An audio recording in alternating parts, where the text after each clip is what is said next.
Could you present yourself? My name is Aragorn. I'm an anarchist publisher.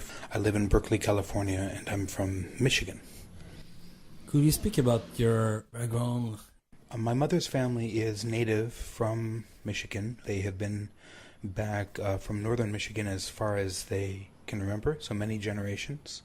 And there is still memory within my family of the Christian settlers coming and giving the northern Michigans a choice between converting to Catholicism or walking to Oklahoma. So I have a background in Native American life. My own background is urban. I grew up in a medium-sized town in Michigan. What is the relation you're making between anarchism and Indigenism? Well, I would say that I'm not unfriendly to the general anti-civilization critique. If I were to criticize that criticism, it would be, if I were to criticize the criticism, if I were to criticize anti-civilization discussions, it would be that its origins is very much a European, Western sort of set of examinations and examples. So just a very simple example would be that the sort of pastoral approach that many anti-civilization people seem to lean on, it's essentially in a tradition.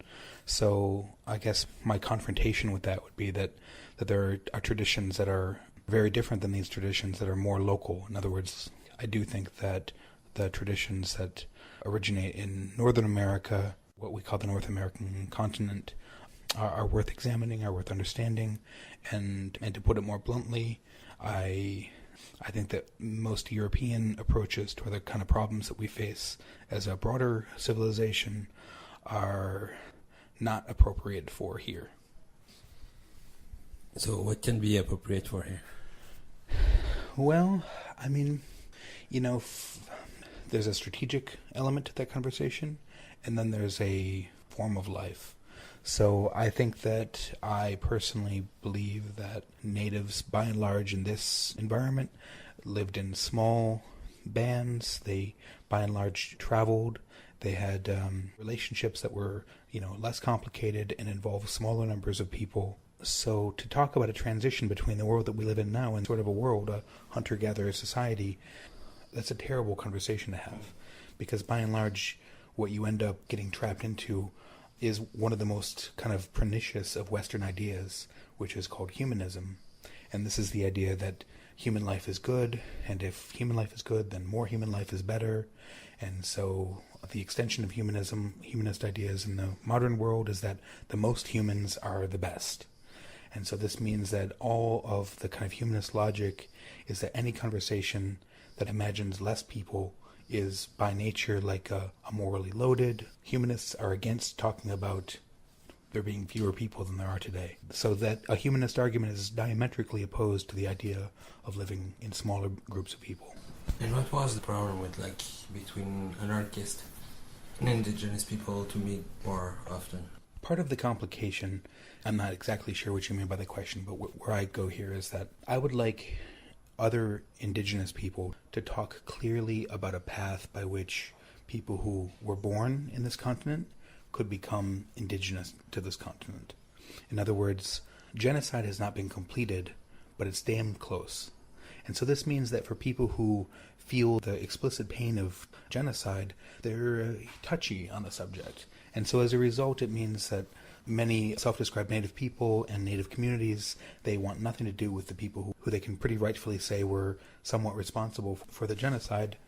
So I guess if I were going to be explicit about a positive program, it would be that I think indigenous people need to talk clearly about how people who were born here, quote-unquote Native Americans or Native Canadians or Native people of the Western Hemisphere can become indigenous. In other words, what does that transformation look like? How we can learn as anarchists from indigenous perspectives, like radical indigenous perspectives?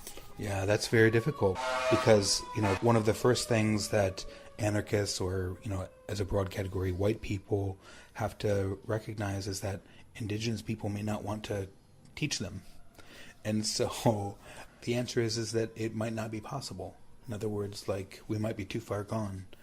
And, when I think of the people who I'm from, we have so few things left of our kind of original story, even our language is like the dialect that is of my people, which is Ottawa, is very, very small, very few numbers of speakers. They're very old.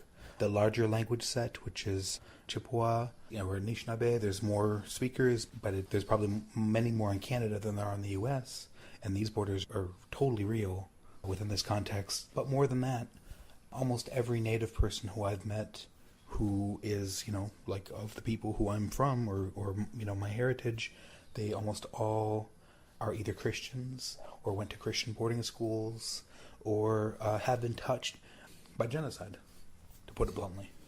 But more important, you're thinking about how the Indigenous can become Indigenous. Yeah, I guess that would be my priority personally, sure. But again, I don't think that it's out of the reach of white people to be engaged in this. I just am not sure that it's going to come from outside of them. In other words, it might be generations of people maybe quieting down or listening closer to not just the people around them, but to the quieter things in their lives. And I'm not a hopeful person. I think all indications are that things are going to get much, much worse before people really listen to this sort of a lesson. And as both Indigenous and anarchist, how do you console your perspectives? How do I reconcile them? To me, it's very easy. One of the only fights that I get into with my relatives on this topic is that they do accept something that they call leadership. So I think that this is a relevant question for anarchists to ask themselves: in which ways do we accept leadership or not accept leadership? By and large, anarchists do accept leadership, but they call it something else. So for me, there's not a conflict. If there's a conflict at all, it's with certain tendencies within anarchist thought and Indigenous values. So, obviously, anarchism that tends towards mass society, that tends towards prescription, towards how the revolution is going to come. I've never felt affinity for them. But other than the fact that I've written a little bit about being Indigenous and anarchism, I don't confront people with that fact very often. And you've been talking about the lack of Indigenous or anarchist also. You name a few, like Gordiel, but how do you perceive that?